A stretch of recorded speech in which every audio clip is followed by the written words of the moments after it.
faut juste toujours dire aux parents, sachez que vous avez parfois devant vous quelqu'un qui n'a pas le diplôme requis, qui n'a pas la formation requise, qui est sous-payé par l'éducation nationale, mais on vous dit c'est le prof de maths. Bien sûr que pour moi c'était une vocation, moi j'ai toujours eu envie d'être prof.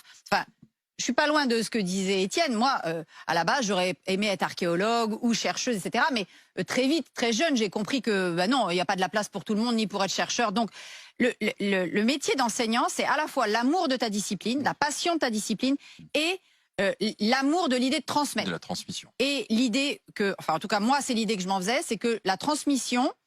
Moi, j'aimais beaucoup mes enseignants, donc effectivement, j'aimais regarder mes profs. Je trouvais que j'avais certains profs, je me rappelle encore de leur nom, c'était des gens qui étaient à la fois passionnés de leur discipline et qui avaient ce talent. Oui. Et on sentait que c'était un artisanat. Et c'était un artisanat de transmettre. C'est pas parce qu'ils avaient fait l'IUFM avec le prof qui avait pas foutu les pieds, mais qui te faisait des théories. Tout ça, c'est des âneries. Moi, j'ai toujours pensé qu'il fallait revoir complètement la formation des enseignants pour faire du tutorat.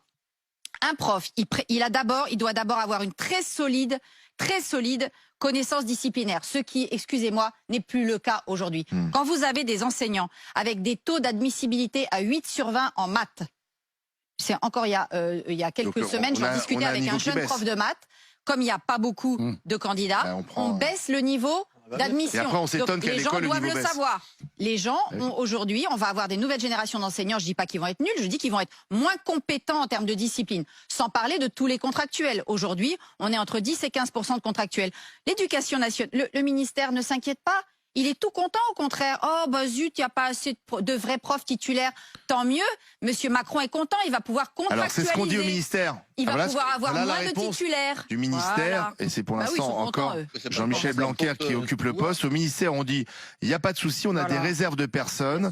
On a notamment des contractuels qui pourront faire face à ces difficultés. Il n'y aura pas de trou à la rentrée. Ils sont moins payés. Donc, on est plutôt dans l'idée, tout va très bien, Madame la Marquise. Il faut juste toujours dire aux parents, sachez que vous avez parfois devant vous quelqu'un qui n'a pas le diplôme requis, qui n'a pas la formation requise, qui est sous-payé par l'éducation nationale, mais on vous dit c'est le prof de maths, c'est le prof de français. Non mais que les gens le sachent. Je dis simplement que ça, je vais terminer là-dessus, ça fait 20 ans qu'on ment, en particulier aux classes populaires, devant qui on met des gens qui ne sont pas véritablement des profs compétents et d'ailleurs qui ne restent pas parce qu'ils sont épuisés par les difficultés, alors qu'on devrait mettre les profs les plus compétents. Les meilleurs étudiants devraient avoir envie d'être profs, c'était comme ça il y a encore 30 ans.